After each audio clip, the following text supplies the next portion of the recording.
Police જવાનોને અમદાવાદમાં મળ્યા ફ્લેટ। આરોગ્ય સેવાઓ સાથે પોલીસની સુખાકારીને વેગ। ઘર મળતા 500 પરિવારોનું આર્થિક ભારણ ઘટશે। ગુજરાત સરકાર પોતાના રાજ્યની જનતાની સાથે સાથે રાજ્યની સુરક્ષામાં હંમેશા અડીખમ રહેતા પોલીસ જવાનોને પણ સુવિધા પૂરી પાડવામાં કાર્યક્ષમ છે।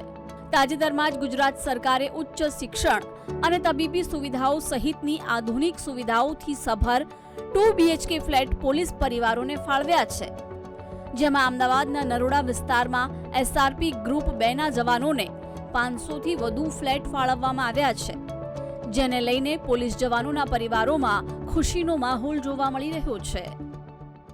अभी जो मिला है 2 रूम है और एक हॉल है और सब फैसिलिटी के साथ मिला है। इसमें किचन है, सब है और फर्नीचर है, सब मिला है हमको। अभी बहुत बढ़िया दिया है सरकार ने हमको और यहाँ पे सब सुविधा उपलब्ध है।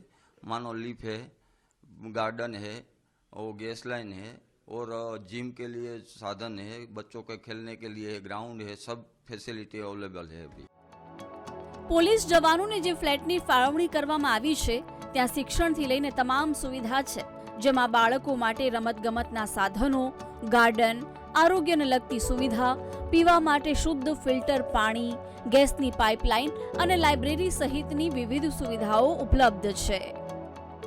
अभी सरकार ने सभी कर्मचारियों के लिए, जो पुलिस कर्मचारियों के लिए 2 BHK के नए क्वार्टर्स बनाए। कुल यहाँ पे 288 यूनिट बनाए गए हैं और उसमें बच्चों के playground, gym, acupressure track, gas line और 2 BHK है, जो एक परिवार के लिए सफिशिएंट होता है कि बड़ा परिवार होता है तो उसमें आराम से रह सकते हैं। पहले क्या होता था कि 1 BHK होता था तो जवानों को बहुत दिक्कत होती थी, लेकिन अभी जो अभी गवर्नमेंट की जो नई सोच है, नई पहल है, उसमें जवान को भी बढ़िया से ऐसे 2 BHK हॉल किचन के साथ देते हैं तो बहुत बढ़िया है। खासकर उनके जो लाइफस्टाइल है वो पहले से और अभी के क्या बदलाव देखने को मिले?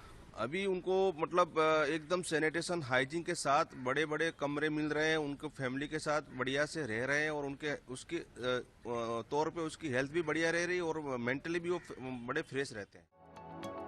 પોલીસ જવાનોના સામાન્ય રીતે પગાર ખૂબ ઓછા હોય છે અને પરિવારના ભરણ પોષણની પણ જવાબદારી હોય છે। ઘર ચલાવવું તેમના માટે અઘરું બની જતું હોય છે, પરંતુ આ રીતે પોલીસ કર્મીઓને ઘર મળતા જ તેમનું અડધું ભારણ ઘટી જાય છે। આશા રાખીએ કે આગામી વધુ પોલીસ જવાનોના પરિવારોને પણ આ પ્રકારની સુવિધાઓ પૂરી પાડવામાં આવે। Bureau report, VTV news.